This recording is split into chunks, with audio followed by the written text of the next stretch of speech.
Hello, this is Adrian Day. I'm here with Mark Ishkanian, and new investment advisor at Adrian Day Asset Management. We're both in just beautiful, stunning Quebec City, which I love, both for the history and the food. Two of my favorite topics, both encapsulated here in Quebec City. We're here for the Mining Investment Conference, the Investment Conference of the North. So today we're doing something a little bit different. Instead of Mark interviewing me, I'm going to interview Mark as a way of introducing him to our clients and our audience. So Mark, welcome. Thank you. Great to be here. So first of all, Mark, why don't you just tell people a little bit about yourself before we get into your investment background? Just who are you and where are you from? So I was born and raised in Sydney, Australia. Both my parents are Armenian, but they've been out of Armenia for a very, very long time. I got into engineering straight out of high school, discovered economics, and decided to switch career paths. Somehow ended up in Puerto Rico working for Adrian Day and haven't looked back. So you mentioned you ended up in Puerto Rico. What made you move from Australia to Puerto Rico? Good question. When I was in Sydney, I could kind of see the writing on the wall, not just with what was happening in Australia, but what was happening all over the world with governments increasing the national debt and printing money as a solution to all their problems. So I always knew that I wanted to get more involved with the gold space, and what I was doing in Australia was helping my clients buy physical precious metals, the mining stocks, getting their portfolios ready, but that was what was pulling me to go work for you and obviously Peter Schiff over on the Euro-Pacific side. And then leaving Australia, I saw the writing on the wall with COVID coming, and I thought, look, I just got to get out of here. Yeah, you guys had one of the worst lockdowns out, didn't you? Yeah, I was very fortunate that I got out before it started to go crazy. I timed it really well, actually. It was before the vaccine passports came in, and just as I was leaving, Puerto Rico was loosening up, so I managed to miss the worst of it. Yeah. So I was going to interrupt you there, but I didn't want to. No problem. You went from engineering to advising clients on gold. Can you tell us how you went from engineering to advising clients? Yeah, it's a bit of a strange story. My dad met Donald Trump when my dad was 14 years old in somewhere in the United States. It was at one of Trump's hotels or restaurants or something. And he was trying to get a beer at the age of 14, and the barman wouldn't give him the beer. And somehow Trump was there, and Trump just said, go give him a beer. So ever since then, my dad always stayed in Donald Trump hotels whenever he visited the U.S. One of the times he was there, I was like, oh, who is this Donald Trump guy? Back when I was 18, I think it was in the 2012 election cycle. So that wasn't the time that Trump won in 2016. It was the one before that. And the video I watched was him getting booed by Ron Paul supporters when he said there isn't anyone who's good enough to run the Republican Party, and they started going, boo, we want Ron Paul. And just by chance at the time, there was the Ron Paul interview with Rudy Giuliani as a suggested video next to that. So I clicked on that, discovered Ron Paul. From then I went and started researching economics because I discovered Milton Friedman. And then from there I went to Mises and then Rothbard. I always joke to you that I never did Hayek. I went straight to Rothbard. So no, that's a mistake. Hayek's always a bit tame after that. Have you come back to Hayek? I've read a few of his things. I don't think of him as tame. I think of him as more practical, I suppose. Practical, yeah. In the real world, absolutely. I think we're all a little bit on the fantasy side when it comes to our ethics, but it's the world we live in. Well, and Hayek also was much more of a conservative in the traditional sense, a small c conservative who thought very much that change should be evolutionary, that change should come from the ground up, that you couldn't impose change from the top.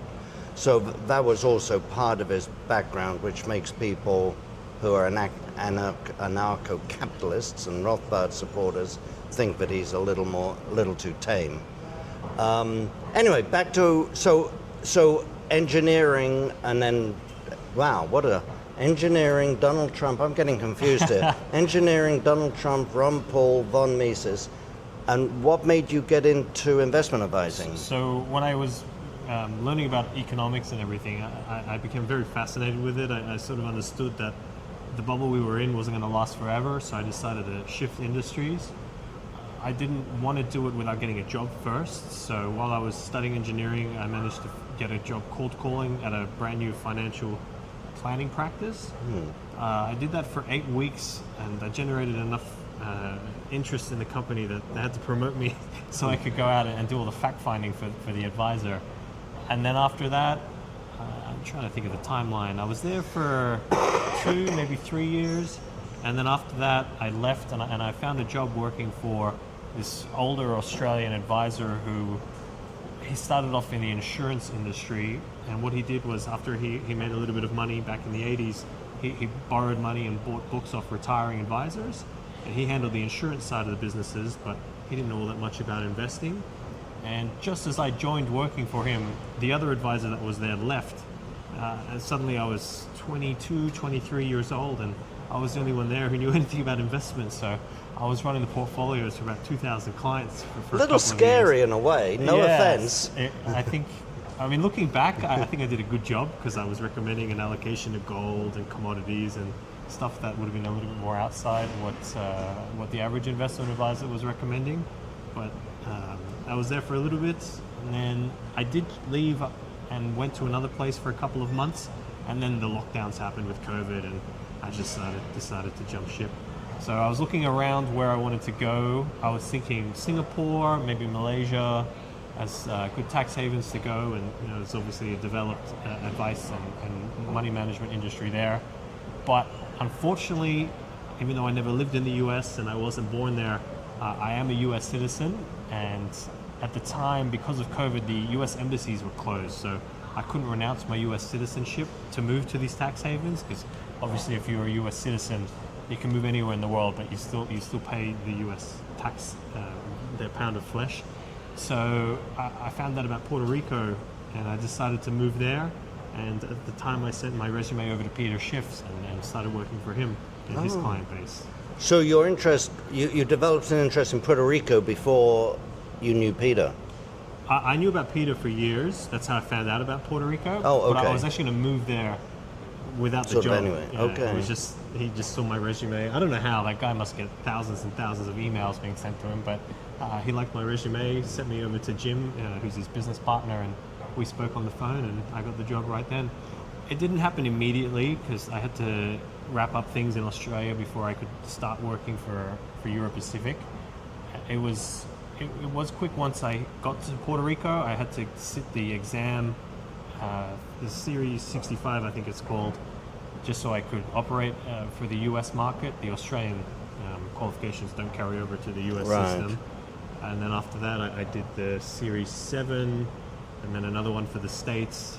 I didn't think they were all that particularly impressive to do, but I had to do them anyway. And so then you became an investment advisor for Europe Pacific, which is primarily trying to generate business and then advising the clients once you've got them on where they should be invested, that kind of thing? That's right. So Yeah. we'll have elderly retirees coming to us. I've got $1 million. My current advisor, he doesn't seem to understand what's happening in the world. What do I do with this $1 million? And then we'll sort them out and make sure they're prepared. Well, I do want to get back a little bit to the differences between Australia and Puerto Rico, quite a lot, I imagine. But before we get to that, so let's move on. You've been at Europe Pacific for 6 years now, Yes. and so tell people how we met and. Yeah, so it was during not quite the worst parts of the lockdowns, but when I got there in Puerto Rico, I decided to stay near Dorado, which is near the Europe Pacific office. But because they'd passed a law where you couldn't evict tenants for not paying your rent, there was no units for me to rent. So I ended up, through somebody I knew on the island, they found somebody who kicked out their old tenant who wasn't paying rent by flashing a gun on him, which I didn't know at the time, but I was grateful to take the place. But it was in a bit of a rundown part of Dorado. Dorado, you have a lot of the nice gated communities, and then we won't call it the rest of Dorado, but we'll say the emerging market part of Dorado. And with the stray dogs and stray the roosters. dogs, the guys taking the boats out in the middle of the night, you don't ask questions, that kind of stuff. So I was there without a car because they didn't allow me to sit for my Puerto Rican driver's license because it was obviously too dangerous to be in a car with somebody else during COVID. So it was much safer for me to walk Was that around. facetious, Mark? Oh, you know me, Adrian. I would never fall to that. So I think I worked for Peter for about a year before we actually met face to face. He was traveling or doing something, but we all got together at one point. I think we hit it off. It was nice to see somebody from the Queen's realm at the time. After dealing with Puerto Ricans and Americans, I think you were a bit refreshed to hear my Australian accent. Yes. Back then I still had it a little bit. But you still do. And then I think I invited you over to my place for a barbecue, right? Yeah, you got to see boy, how... you do a good barbecue. Thank you. But I was just hoping the stray dogs and roosters were not on that barbecue. Yeah, they can get a bit rough, some of those dogs. One of the other advisors visited me once, and he had trouble getting out of his car. They were all around him. They had some puppies, so I think they were particularly aggressive at that time. But yeah, No, that was a great barbecue. That's one thing Australians know how to do well, right? Shrimp on the barbie. Yeah, you and South Africans, you're both good at barbecues. Fair enough. I'll take it. So, so talk to us a little bit about, let's look at Australia and Puerto Rico, which obviously is a territory of the U.S. How do you see the differences in, let's just say, the investment business generally, the investment climate, the regulation, and just the clients? Is there a difference in clients and what they want? I'll attack the regulations first, as it's in my nature to do so. So in Australia, the way it worked was you kind of had the big banks have their investment arms, and then you had what was called the industry funds having their own arm of investments. So in Australia, when you work for an employer, the government mandates that you put around 10% of your pay into a trust that you can't access until you're old. And a lot of these industries got together and they created their own funds. What they do is they donate money to the Labor government, who writes regulations in their favor. And then it used to be that the banks would support the Liberal government, which was the Conservative Party in Australia. So those two would always write regulations that would fight each other, and then the independent advisors were stuck in the middle, getting slammed with both regulations. And then it came to a head when they had a Royal Commission into the financial sector, and they just gutted the financial industry. I think about a third of the advisors in Australia just retired rather than keep up with the new regulations. They created a new board called AFCA, and they had a lot of power when it came to dealing with investment advisors. And you heard all kinds of crazy stories, like somebody during COVID lost their job and their investment advisor recommended they go more conservative with their portfolio, and then he turns around and sues them a year later because the markets went up, saying, oh, you never should have done that, and he would win. So a lot of Australian advisors were like, okay, I can't operate in this environment. I'm damned if I do, I'm damned if I don't. It does seem very much, although it may be intentional or it may be an unintended consequence, but it does seem very much as though an awful lot of a regulation increasingly has the effect of driving small independent businesses, practices out of business. That's right. You're seeing that in the US as well. Yeah, the small independent businesses can't lobby the government like the big companies can. So. And a lot of the rules in the US, they'll write a rule that might be appropriate for, Merrill Lynch with hundreds of thousands of advisors, but aren't appropriate for Adrian Asset Management. But we both have to live with the same rules. That's right. I would say the American regulations on the whole are a little bit more easily navigated than the Australian rules, but the way I view it is that the SEC treats the clients as if they're the dumbest person coming for investment advice, and the advisor is a scheming criminal trying to rip them off, and yes. That's what the law is written for. Absolutely. So we get stuck in the middle with all these silly rules. I mean, one thing that is not a law in Australia, but it's a rule in America, was you're not allowed to text clients, which I found ridiculous. I mean, why wouldn't I be able to do that? But apparently some advisor somewhere ripped someone off, so now all advisors aren't allowed to That's text exactly clients. it. One person did something, and now the rule is prohibited for everyone. I mean, the other one that really sticks in my goat, to be honest, is in my throat, is as an advisor, we're not allowed to help a client get a withdrawal. If a client wants money out of his account, going to his own bank account, we are not allowed to forward that request to the broker. The client has to do it himself. And a lot of clients don't quite understand that, because we have always prided ourselves as Adrian Asset Management. We're a small firm, but we've always prided ourselves on trying to do as much as we can for the client. We'll fill out the forms for the client and send them for signature. Client wants money from his account, we'll call the broker and say, Mr. Smith wants $30,000 by Friday. We're not allowed to do that anymore. And again, it gets back to what you said about how the SEC treats every advisor as a crook. That's the default. That's the baseline where you're starting from.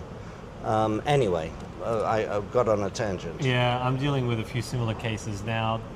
They've started where if a client does a rollover from an IRA into the broker and it isn't classified correctly, we can't even go in and classify it for the client as a rollover. Right. The default is it's a contribution, and the client then has to go to the broker themselves. Yep. That's very frustrating. And it's very frustrating when you're the advisor, someone's trying to give you money, right? I mean, they're not giving us money, but you know what I mean. Someone is trying to open an account, give us money, they're putting their trust in us, and then we have to call them back and say, hey, you need to log in, and you'll get a code on your phone and enter the code, and then something doesn't work because they don't get the text they need for some reason. And then, can't you just do it for me? No, we're not allowed to. And it is very frustrating because we would much rather, be of service to clients. I got to say, I think Americans on the whole are a lot better with technology than the elderly Australians, because I'm able to work through Zoom in Puerto Rico without too much trouble. And it's at the point now if someone does have trouble, I'll just make sure their grandson's on the next call and it will work smoothly. So let's get back to, you were talking about the difference between Australia and Puerto Rico, US. We talked about regulation a little bit. What do you see do you see a difference in clients and what the client's expectations are, what the client wants from an advisor? How do you view that? Yeah, I mean, I do have a little bit of a skewed look into the American client because obviously they're coming to you and Peter Schiff because they agree with your outlook. So I don't have to spend a lot of time convincing them why they should own a small gold allocation or have exposure to commodities and mining stocks and whatnot. I would say the Americans are a little bit more impatient. They want the results right now. They don't like hearing that, gold might go sideways for a while, it might go down before it goes up. Whereas the Australians, they didn't want to hear from me ever, and they didn't look at their accounts, and then if they did, it was never a problem if it went down before it went up. Whereas with the Americans, I've been told, look, if my gold mining account doesn't move in the next 3 months, I'm going to close it. Especially when I first joined, because I joined Euro Pacific right at the peak when it was COVID time, and gold had a retracement as the Fed sort of raising interest rates after that. But thankfully now it's smoothed out. No, I mean, I think as a general rule, a lot of people, you talk to a Swiss banker, they'll all say the same thing, that American investors tend to be very impatient, they want results now. They also tend to be, more willing, if you look at it as a positive, but they're certainly more prepared to move if they don't like what's happening. I also think it's the regulations as well, because everything's reported by the quarter here, as opposed to by the year. So if your client has a bad year, they'll stay with you another year. Whereas here, if it's a bad quarter and the next quarter's bad, that's it. There's no time for the market to recover, especially when you're comparing gold versus Bitcoin or something. No, like that's very much. Well, I mean, I won't. I'm not going to talk bad about clients, but I mean, I've got clients who'll sometimes call me and say, "Hey, the GDX is down 3.8% today. Why are we down 4.2%?" I don't think an Englishman or a Swiss person or an Austrian would even think of asking that question. Yeah, that seems to be an American thing. Yeah. I did have a BDM from one of my companies tell me that he had a guy who called every month back in Australia. My unit should be, it's rounded down 0.1 cents. It shouldn't do that. You guys should round add another decimal point or another unit of measurement. And he's like, it only goes to the nearest cent. So sometimes you get that all over the place. But. So let's switch gears, if we may, a little bit, Mark, and tell me, how do you like living in Puerto Rico? What do you miss about Australia? That's a good question. So, when I first got to Puerto Rico, I mean, there were some big things that I really liked. It is a lot more chaotic, which in some ways means it's a lot more free. So if you want something, you can buy it, no matter what it is. It's interesting being in a place where guns are completely legal. I was able to get my gun license faster than getting my driver's license in Puerto Rico, which was an interesting And you've got a experience. concealed. Yeah, permit. in Puerto Rico, it's the one license Yeah. together. They don't have the separate ones. What else? There's no tax on cigars, which I quite like. No, I'm not carrying it now. Didn't dare bring it into the Republic of Canada. There's a lot of upsides like that, but I do miss things in Sydney. I never thought I would miss it, but I do miss having a winter when it's just tropical weather all the time. You do somehow miss seeing. Well, how bad is the winter in Sydney? That's a fair point. But I did like it when I went and saw snow for the first time when I went up to Washington State a couple of years ago. I got my dog up there. He was born on the border with Canada. And it was the first time I ever saw snow. It was good fun. Tell people about your dog. Yeah, so he's 4 years old now. He's a big, fluffy shepherd. He's about 80 pounds, but he looks a lot bigger than he is. Yeah. His dad is a King Shepherd, which is a cross of an Alaskan Malamute, I think there's a bit of Pyrenees in there, and a German Shepherd. And the mum is a Bohemian Shepherd, which is from the Czech Republic. Now, he's a weird mix of stuff. Yeah, it's a lovely dog. Yeah, very sweet. Yeah. I met half my friends on the island through him, just taking him to the beach, and they're all amazed seeing him swim and catch waves and stuff. Yeah, no. So what else do you miss about Australia? I miss my family, friends, the food as well. I thought Puerto Rico would have better food, but unfortunately they import a lot of stuff from the U.S.